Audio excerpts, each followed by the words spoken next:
नमस्कार, आप देख रहे हैं प्रेरणा संवाद। मैं हूं पल्लवी। आज के प्रमुख समाचारों पर एक नजर। हिजाब मामले में सुप्रीम कोर्ट ने सुनवाई से किया इनकार। हाई कोर्ट ने फैसला आने तक धार्मिक कपड़ों पर लगाई रोक। कर्नाटक के उडुपी से प्रारंभ हुआ हिजाब विवाद खत्म होने का नाम ही नहीं ले रहा है। 6 छात्राओं की जिद ने देश भर में बहस का रूप ले लिया है। फिलहाल कर्नाटक हाई कोर्ट ने मामले पर सोमवार तक के लिए सुनवाई टाल दी है और सभी से नियम पालन करने की अपील की है।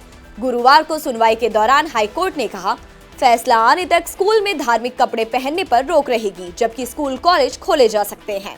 वहीं वकील व कांग्रेस नेता कपिल सिब्बल ने सुप्रीम कोर्ट में मामले की सुनवाई को लेकर अर्जी लगाई और तत्काल सुनवाई की मांग की। हालांकि सुप्रीम कोर्ट ने मामले पर तुरंत सुनवाई से मना कर दिया है। उच्च अदालत का कहना है कि पहले हाई कोर्ट को फैसला लेने दे, समय आने पर मामले पर विचार किया जाएगा। हिजाब मामले में वीएचपी की पहली प्रतिक्रिया, कहा हिजाब की आड़ में जिहादी अराजकता फैलाने का हो रहा षड्यंत्र। विश्व हिंदू परिषद के केंद्रीय संयुक्त महामंत्री डॉक्टर सुरेंद्र जैन ने कहा, कर्नाटक के उडुपी से प्रारंभ हुआ हिजाब विवाद वास्तव में हिजाब जिहाद ही कहा जा सकता है। उडुपी के एक स्कूल में 6 छात्राओं ने निर्धारित ड्रेस न पहनने की जिद की, जिसने चिंगारी का रूप ले लिया। कर्नाटक के उडुपी से शुरू हुआ हिजाब विवाद विकराल रूप धारण करता जा रहा है। देश भर में मुस्लिम लड़कियों को आगे रखकर उग्र प्रदर्शन किए जा रहे हैं। कर्नाटक में तो बागलकोट जैसे कई स्थानों पर पत्थरबाजी शुरू हो गई है। ऐसा लगता है ये अब विवाद नहीं, ये हिजाब जिहाद बन गया है और कट्टरपंथी तत्व अलगाववादी एजेंडे को लेकर आगे बढ़ रहे हैं। शाहीन बाग 2 दोहराने की कोशिश की जा रही है।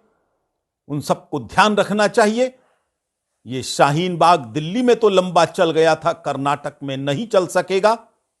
दिल्ली में आम आदमी पार्टी की सरकार ने साथ दिया था। वहां की सजग सरकार, सक्रिय समाज दोनों मिलकर इस षड्यंत्र को सफल नहीं होने देंगे। सामाजिक कार्यकर्ता और वकील सुबूही खान ने हिजाब विवाद पर उठाए 4 बड़े सवाल। कहा, सुरक्षा से जुड़ा है मामला। सुबूही खान ने सोशल मीडिया पर अपना एक वीडियो पोस्ट किया है, जिसमें वे हिजाब मामले और छात्राओं की जिद पर बात करती दिखाई पड़ रही हैं। सुबूही ने हिजाब को अनुमति दिए जाने की मांग करने वालों से 4 प्रश्न किए हैं। साथ ही पूछा है कि एएमयू और जामिया मिलिया इस्लामिया में धर्म के हिसाब से ड्रेस पहनने की स्वतंत्रता क्यों नहीं।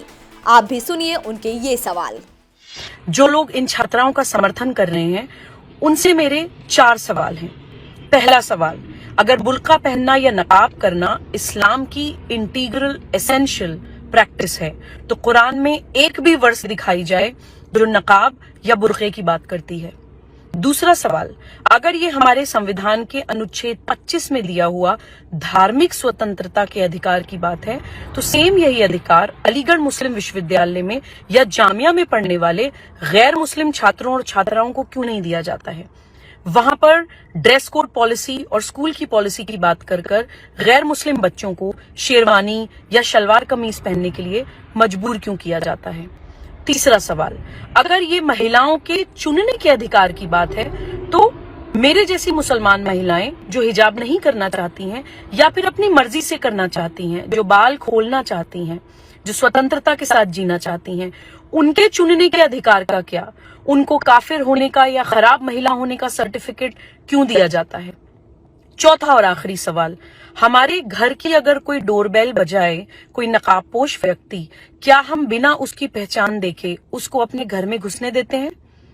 हम अपने घर की सुरक्षा के लिए चिंतित होते हैं, बिना जाने बिना पहचाने अपने घर में जब हम किसी को नहीं घुसने देते हैं, तो पहचान छुपाए हुए नकाबपोश लोगों को हम समाज में और अपने देश में कैसे घूमने दे सकते हैं। जिस दिन हमने इन 4 सवालों के जवाब तार्किक तौर पर ढूंढ लिए, उस दिन हमें पता चल जाएगा कि हमारे देश में क्या हो रहा है। किस तरह का दोहरा चरित्र अपनाकर भारत को बदनाम करने की कोशिश की जा रही है। बरेली में बोले तौकीर रजा, कहा अखिलेश की सरकार आई तो फिर शुरू होंगे दंगे।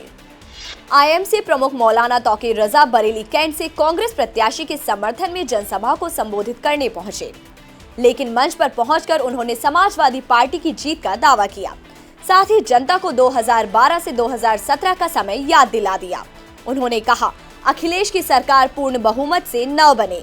अगर पूर्ण बहुमत से अखिलेश सरकार बनी तो दंगों का दौर फिर से शुरू हो जाएगा। मौलाना ने कहा, 2017 से पहले कितने दंगे, कितने फसाद, कितनी तकलीफें, कितना आतंकवाद, कितने अपने बच्चों का झूठा एनकाउंटर, कितनी तकलीफों से हमारी मिल्लत को गुजरना पड़ा है। अगर याद है तो उन तकलीफों को याद कर लो। अमावस्या और पूर्णिमा पर गंगा घाटों पर चलेगा विशेष अभियान, बटुक करेंगे घाटों की सफाई। प्रयागराज में संगम किनारे माघ मेले का आयोजन किया जा रहा है। माघ मेले के गंगा समग्रम शिविर में प्रतिदिन चिंतन मनन का कार्य होता है। गुरुवार को इस शिविर में वेद विद्यालय झूसी के छात्रों की कार्यशाला हुई। इस कार्यक्रम में छात्रों ने सहर्ष गंगा निर्मल अभियान को समर्थन दिया और प्रत्येक पूर्णिमा और अमावस्या पर गंगा घाटों पर स्वच्छता अभियान चलाने का संकल्प लिया। छात्रों ने कहा, मां गंगा के घाटों पर नियमित रूप से स्वच्छता अभियान चलाएंगे। विशेष रूप से संगमनोज, अरेल, दारागंज और छतनाग घाट पर साफ सफाई करेंगे। गंगोत्री आश्रम के पीठाधीश्वर स्वामी आत्मानंद महाराज ने कहा कि घाट स्वच्छ होना आवश्यक है। उन्होंने कहा, गंगा किनारे पॉलीथीन, प्लास्टिक के थैले, गिलास, प्लेट का प्रयोग पूरी तरह प्रतिबंधित किया जाएगा। अब बात करेंगे यूपी में पहले चरण के मतदान से जुड़ी सुर्खियों की। उत्तर प्रदेश में प्रथम चरण के 11 जनपदों में गुरुवार को वोटिंग हुई। चुनाव आयोग के अनुसार मतदान का प्रतिशत औसतन ही रहा। सुबह 7 बजे से शाम 6 बजे तक मतदान कुल 60.17% रहा। सबसे अधिक वोटिंग शामली जिले में, जबकि सबसे कम गाजियाबाद में हुई। मथुरा के वोटर और राष्ट्रीय लोक दल के अध्यक्ष जयंत चौधरी मतदान नहीं कर सके। जयंत चौधरी को श्रद्धानंद आश्रम विद्या मंदिर कृष्णा नगर के बूथ पर शाम 5:30 बजे वोट देने जाना था, परंतु वे शाम 6 बजे तक मतदान केंद्र नहीं पहुंच पाए। आरएलजे के जिला अध्यक्ष ने बताया कि चुनाव प्रचार में जुटे रहने के कारण देरी हुई। शामली में सपा आरएलडी गठबंधन प्रत्याशी प्रसन्न चौधरी की पुलिस से नोकझोंक हो गई। प्रसन्न चौधरी बूथ का निरीक्षण करने के लिए पहुंचे थे, तभी इंस्पेक्टर ने अंदर जाने से रोका तो दोनों के बीच बहस हो गई। शामली के कांधला में आरएलडी नेता पर मतदाताओं को धमकाने का आरोप लगा है। भैंसवाल गांव के मोनू का आरोप है कि वह अपनी पत्नी के साथ घर पर था, तभी आरएलडी नेता उमेश पवार उसके घर पहुंचे और जाति सूचक शब्दों का प्रयोग करते हुए वोट न देने पर अंजाम भुगतने की धमकी देने लगे। पीड़ित मोनू की शिकायत पर गढ़ी पुख्ता थाने में उमेश पवार के विरुद्ध केस दर्ज कर लिया गया है। मुरादाबाद के ठाकुरद्वार में समाजवादी पार्टी विधायक के समर्थकों पर घर में घुसकर महिला से मारपीट का आरोप लगा है। महिला का आरोप है कि उसके सिर पर रॉड से हमला किया, जिससे गंभीर चोट आई है। पीड़ित महिला की शिकायत पर आरोपितों के विरुद्ध जांच की जा रही है। आज के बुलेटिन में बस इतना ही। फिर लेकर आएंगे कुछ नए समाचार। तब तक के लिए नमस्कार।